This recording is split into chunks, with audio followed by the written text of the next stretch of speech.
Yeah, fellow countrymen and women and fellow co-guides, my name is Senator Dino Melaye.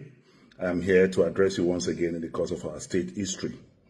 I repeat that what happened in Kogi State is mere allocation of votes and not election. And I'm here this afternoon to further prove that there was no election in Kogi State, that the APC rigged the election in Kogi State, and all candidates were allotted or allocated votes. To start with, I got the certified true copy of the 2023 elections in February this year.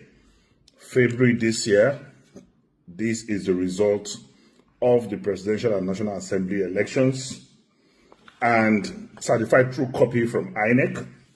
And I also have the certified true copy of the elections on November 11th, where I participated as a candidate of the People's Democratic Party. So this is the certified true copy of the elections on the 11th of November. Certified true copy from INEC. Yeah, you can see that. I'm going to be showing you a comparative analysis of these two certified true copies of results from INEC. Before I go into that, everyone will recall that voters' registration ended in November 2022. Voters' registration ended November 2022. So as at February 2023, when the presidential elections took place, the number of registered voters in Adavi local government stood at 114,046, according to this certified true copy. According to the certified true copy, this certified true copy of INEC, it said that in February, voters' registration in Adavi local government is at 114,446. But in the governorship election, 2023, November 11th, voters' registration rose to 114,663. So there was the voters' registration was inflated. And remember that I said voters' registration ended officially announced by INEC in November 2022. And the presidential election took place in February 2023. And by this certified true copy of document given to me by INEC, Adavi local government have 114,046. But by the same document, in the just concluded November election, registration of voters rose without a registration to 114,665. If you go again to Ajakuta local government, as at February this year, it was 84,674. By the document I just got from INEC now, it rose to 96,504. In Okene local government, it was 140,000 in February, 452. And in the recent election, it rose to 151,243. An inflation of 110,987.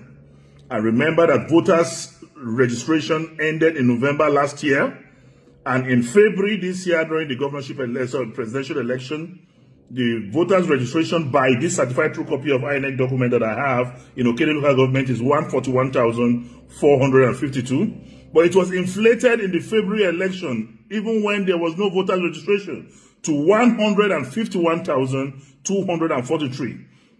I mean, that's an inflation of over 110,987 in Okene local government alone.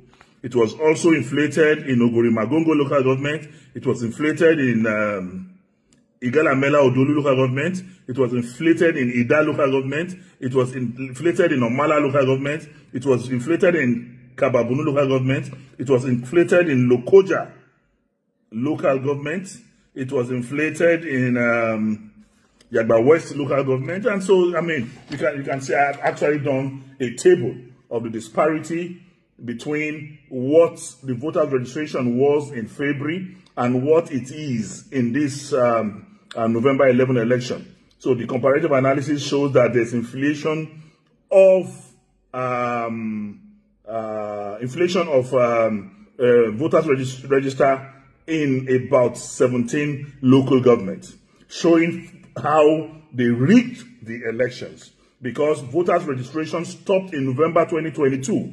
So why is there disparity between the February election and the November election when no voters registration took place? We are all participants. Anytime there's voters registration, we normally get involved as a party, as an individual, because we mobilize our communities to come out and participate in continuous voters registration. But since February last year, since November last year, there's been no voters registration. So no one took place. So then why the inflation of the figures? Because they noticed that the figures that have been produced by APC and Yaya Bello is far above voters registration. So it has to be inflated on the surface of the results of the November election, while that of February carried a different voters registration number, local government per local government. So this is a fraud. This is not acceptable and should be completely discarded. But unfortunately, as Dino Melaye, I have lost complete faith in the judiciary. The judiciary to me is just like a parastatal of the APC. From judgments that have been given, from the judgment given in the presidential election, we all know that the judiciary is no longer the last hope of the masses. It is now the last hope of not even the highest bidder. It is now a parastatal or agency or department of the APC. So I'm not going to waste our emotions. I'm not going to waste our time. I'm not going to waste our resources by going to court, because we will not get justice in the courts. The courts have become an appendage of the APC. But one thing I want to assure is that there's a God factor in the affairs of men. There's a higher court where the Lord Almighty reigns supreme. And his judgment cannot be contended. His judgment cannot be argued. His judgment cannot be fought, cannot be debated. And that judgment will come very soon. In the light of the foregoing, I have no confidence in the Nigerian judiciary. I have no confidence in the Nigerian court. I will not go to court because it is not necessary. It will be time wasting. It will be money wasting. It will further jeopardize and destroy the hopes of Nigerians in a system that never works. But we hope we will continue the battle to salvage our country from these economic cankerworms and financial scavengers from the APC. Is a battle of no retreat, no surrender. We'll continue to fight. We'll continue to speak. We'll continue to talk to our people to make sure that by the grace of God, we will come out of these woods. We will come out of these destructive tendencies of the APC. We will not give up. We will continue to fight. A luta continua, Victoria Asata.